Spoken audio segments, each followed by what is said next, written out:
On December 25, 2009, 289 people boarded Northwest Airlines Flight 253 in Amsterdam, expecting nothing more than a long flight home for the holidays. One of those passengers had sewn something into his underwear. By the time the plane began its descent into Detroit, that decision would trigger an international manhunt, a policy overhaul at every airport on earth, and a legal case still cited today in immigration and national security law. But to understand why a 23-year-old from one of Nigeria's wealthiest families ended up on that plane, we can't start with a flight. We have to start decades earlier with a war in Afghanistan, a preacher in Egypt, and a family in northern Nigeria that had no idea what it was raising. This is the story of Umar Farouk Abdulmutallab. Umar Farouk Abdulmutallab was born on December 22, 1986 in Lagos, Nigeria, but he was raised in Kaduna in Nigeria's north, in one of the city's most affluent neighborhoods. His father was Alhaji Umar Mutallab, a man whose name still carries weight in Nigerian's finance today. Umaru had studied at Barewa College and later in London, and by the time his son was a teenager, he was a chairman of First Bank of Nigeria, one of the country's oldest and largest financial institutions. He would go on to serve in government-linked roles, sitting on the boards of Nigeria's power authority and oil sector, and later found an Islamic bank. This was not a family on the margin. This was a family at the center of Nigerian power. Umar Farouk, the 16th of his father's children, grew up accordingly. He attended Essence International School in Nigeria and took additional Islamic studies at the Rabiatu Muttalib Institute for Arabic and Islamic Studies, a school named for his own grandmother. From an early age, his religious education wasn't an afterthought bolted on Western curriculum. It ran in parallel with it, given equal weight in a household that clearly saw both as essential to raising him. Around age 12, his family sent him further from home, this time across the border to the British School of Lomé in neighboring Togo. It was there teachers would later recall that classmates gave him a nickname, Alpha, a local term for a Muslim scholar. This wasn't a joke, it was an observation. Even as a boy, Abdulmutallab was memorizing scripture and correcting the pronunciation of other students' prayers. One of his teachers there, a Briton named Michael Rimmer, would later describe him to the BBC in words that still make people uncomfortable in hindsight. He said, Abdulmutallab is every teacher's dream.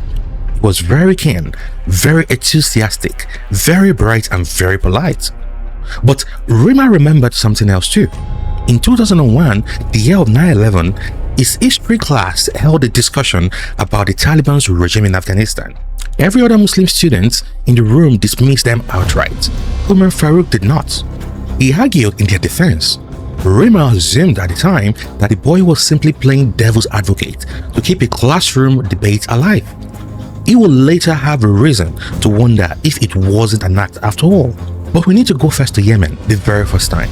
In 2004, after finishing school in Togo with an international baccalaureate, Abdulmutallab did something that on its own wasn't unusual for a devout young Muslim from a wealthy family. He went to Yemen to study Arabic. He enrolled at the Sana Institute for the Arabic Language, a legitimate mainstream language school that had for years before this attracted American and British students with no radical leanings whatsoever. This wasn't a training camp, it was a classroom, but Yemen itself at that moment in history was not a neutral backdrop. It was becoming one of the most important pieces of geography in the story you're about to hear. A country with weak central authority, deep tribal loyalties, and increasingly room for a terrorist network that had just been driven out of its old headquarters to operate in the open. To understand why Yemen mattered and why what happened to this well-mannered, well-educated young man wasn't really about Yemen at all, but about something built decades before he was born, we need to back up much further than 2004, where this actually begins, a short history of jihad. The word jihad gets used constantly in Western media, almost always to mean holy war. This is not what the word means to most of the 1.9 billion Muslims on earth. In classical Islamic theology, jihad literally translates to struggle or striving. Schools have long divided it into two categories. The greater jihad is understood as the internal struggle, resisting sin, disciplining the self, living righteously. The lesser jihad refers to armed struggle, and even within that category, mainstream Islamic jurisprudence historically constrained it tightly. They called it defensive war, which was sanctioned by legitimate religious authority with rules about what could be harmed. The version of jihad that produced Umar Farouk Abdulmutallab's bomb has almost nothing to do with either of these classical definitions. It comes from a much newer, much narrower ideological current, one built on the 20th century, largely in reaction to colonialism, and then hardened into something else entirely by war. So start here. After the fall of the Ottoman Caliphate in 1924, the political unity that had loosely bound much of the Muslim world for centuries disappeared. Into that vacuum stepped a new movement, or rather new movements, trying to answer the same question: what should Islamic governance look like without an empire? In Egypt in 1928, Hassan al-Banna founded the Muslim Brotherhood, initially a social and religious revival movement. Decades later, one of its members, an Egyptian writer named Sayyid Qutb, would radicalize that movement's ideas into something far more absolutist after being imprisoned and tortured under Gamal Abdel Nasser's government. Qutb's writings, especially a book called Milestones, argued that most of the Muslim world, including its own governments, had fallen into a state of pre-Islamic ignorance, and that armed struggle against those governments and against the West that popped them up was not just permitted but obligatory. Qutb was executed in Egypt in 1966. His ideas didn't die with him, they spread. Then came Afghanistan. In 1979, the Soviet Union invaded Afghanistan to prop up a communist government. The United States, Saudi Arabia, and Pakistan funneled billions of dollars and weapons to Afghan resistance fighters, the Mujahideen, through the 1980s as part of Cold War strategy. Thousands of volunteers from across the Arab world traveled to join the fight, framed explicitly as a religious jihad against an atheist occupying power. One of those volunteers was a wealthy young Saudi named Osama bin Laden. When the Soviets withdrew in 1989, bin Laden and a circle of those battled, hardened, ideologically radicalized fighters didn't disband. In 1988, before the war had even fully ended, bin Laden had begun organizing them into a more permanent network with a global ambition, the Al-Qaeda, Arabic meaning for the base. Their target shifted from the Soviets to what bin Laden now called the far enemy, the United States and the West. And the near enemy, the governments of Muslims majority countries he considered corrupt and illegitimate, Saudi Arabia, which is the chief country amongst them. Afghanistan, devastated and harmed to the teeth after the Soviet withdrawal, collapsed into a civil war. By the mid-1990s, a movement of religious students, the Taliban, seized control of most of the country and gave Al-Qaeda something it desperately needed: a safe harbor. From Afghan soil, bin Laden's network planned and executed the 1998 US Embassy bombing in Kenya and in Tanzania, the 2000s attack on the USS Cole in Yemen, and on September 11, 2001, the attacks that killed nearly 3,000 people in New York, Washington, and Pennsylvania. The US invasion of Afghanistan that followed toppled the Taliban government within months, but it scattered Al-Qaeda rather than destroying it, pushing surviving leadership into Pakistan's tribal regions and pushing the organization's broader ideology outward into franchises. The Al-Qaeda in Iraq, which would later mutate into ISIS, and critically for this story, Al-Qaeda in Arabian Peninsula, the AQAP, formed in January 2009 out of a merger between the group's Saudi and Yemeni branches after a Saudi crackdown pushed its operatives across the border into Yemen's ungoverned mountains. That is the organization that Umar Farouk Abdulmutallab will eventually be trained and equipped by. Not a spontaneous outburst of religious fanaticism, the end product of an 80-year ideological lineage, reshaped by a Cold War proxy conflict and given a physical home by a regime that no longer even existed by the time he picked up his syringe on a plane over Michigan. With that story in place, his years in London stopped looking like a coincidence and started looking like exactly where you would expect this pipeline to interest with a bright, searching 18-year-old.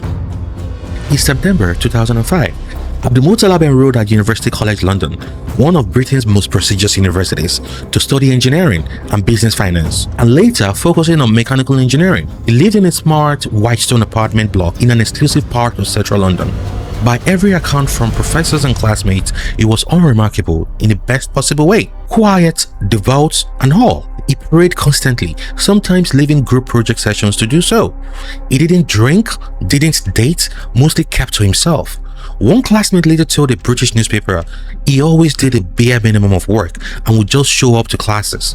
The kind of complaint you would make about any disengaged undergraduate, not a future terrorist. But two things were happening in parallel with that ordinary student life. The first, Abdulmutallab became a regular at the Gold Street Mosque in central London, a mosque run by the Muslim World League, an organization backed by the Saudi government that teaches a strict literalist interpretation of Islam known as Wahhabism.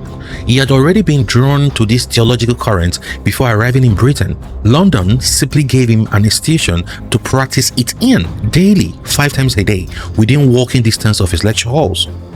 The second parallel, in his second year, 2006 into 2007, Abdulmutallab was elected president of UCL's Islamic Society. This wasn't a fringe role. The Islamic Society was one of university's largest student organizations, and under his leadership, it organized an event called War on Terror Week, including a scheduled lecture in the organizer's own words, the Islamic position with respect to jihad and other issues. To be direct about something important here, none of this, Wahhabism and Islamic Society presidency, a lecture series about jihad as a theological concept, is remotely evidence of terrorism on its own. Thousands of students engage with exactly these ideas, this mosque, these debates every year, and go on to live entirely unremarkable lives. Security researchers who later studied Abdulmutallab's case were explicit on this point. There was no evidence UCL itself radicalized him. And multiple investigators concluded the more significant turn happened elsewhere, back in Yemen, where it first arrived years earlier as a language student. What UCL did was put Abdulmutallab in proximity to a much bigger current already moving through British Islamic student circles at the time. The Federation of Student Islamic Societies, the national body UCL's chapter belonged to, had in the years just before Abdulmutallab's presidency invited a Yemeni American cleric to address British university audiences, sometimes by video link, and his name was Anwar al-Awlaki. Abdulmutallab graduated in the spring of 2008 with his mechanical engineering degree. Weeks later, the US Embassy in London granted him a long-term, multiple-entry tourist visa, the same visa that would eventually get him into Northwest Airlines Flight 253. But he had one more trip to make first: Yemen, the second time. In August 2009, Abdulmutallab returned to Yemen, officially again to study Arabic, but this time he also attended lectures at Iman University in Sana'a, a Sunni religious school founded by Abdul Majid al-Zindani, a cleric the United States would later formally designate a specially designated global terrorist. It was in Yemen, investigators believe, that Abdulmutallab finally made direct contact with the cleric whose lectures had already been circulating through his student circles back in London, Anwar al-Awlaki. Al-Awlaki, born in New Mexico, fluent in English, deeply plugged into Western Muslim communities through years of preaching in the US and UK before relocating to Yemen, had by this point become one of AQAP's most effective recruiters, specifically because he could speak the language, literally and culturally, of a young man raised in the West. He would later be linked to Fort Hood shooter Nida Azan and Times Square bomber Faisal Shahzad as well. Al-Awlaki would later confirm in a recorded interview that Abdulmutallab had been a student, and in his words, he said he had not personally directed the operation, but he supported it. Sometime that autumn, Abdulmutallab's communication with his family collapsed entirely, and in October 2009, he texted his father that he no longer wanted to finish an MBA program the family had arranged for him in Dubai.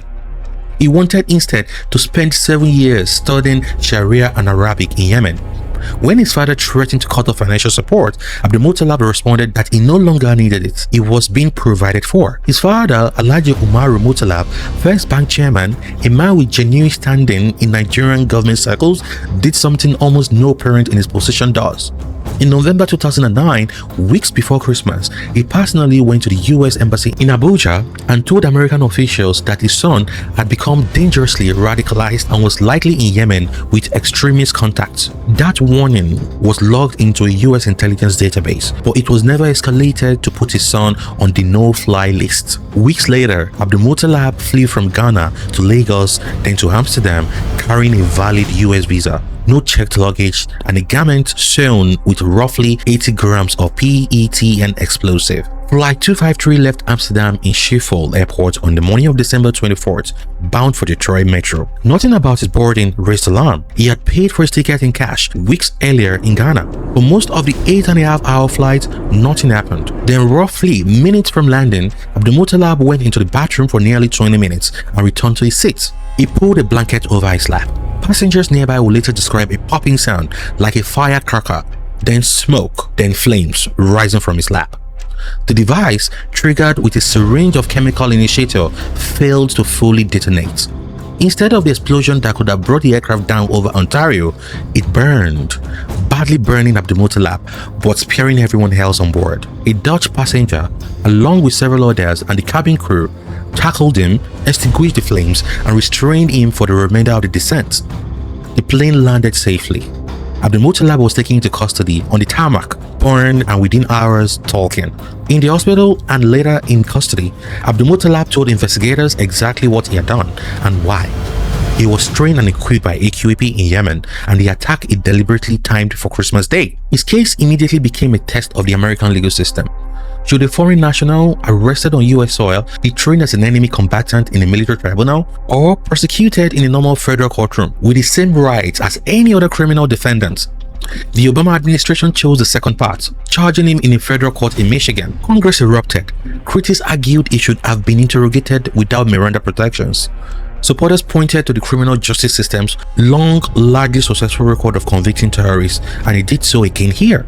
Abdulmutallab initially pleaded not guilty, but in October 2011, a pathway through the trial reversed course and pleaded guilty to all 8 federal counts, including conspiracy to commit terrorism and an attempted use of a weapon of mass destruction. In February 2012, a federal judge sentenced him to 4 consecutive life sentences plus 50 years without the possibility of parole, a sentence structured so that no future appeal could ever result in his release. He is incarcerated today at the ADX Florence in Colorado, the federal government's highest security prison, alongside the Unabomber, the Boston Marathon bomber, and Zacharias Mazoui. The case reshaped policy well beyond the courtroom.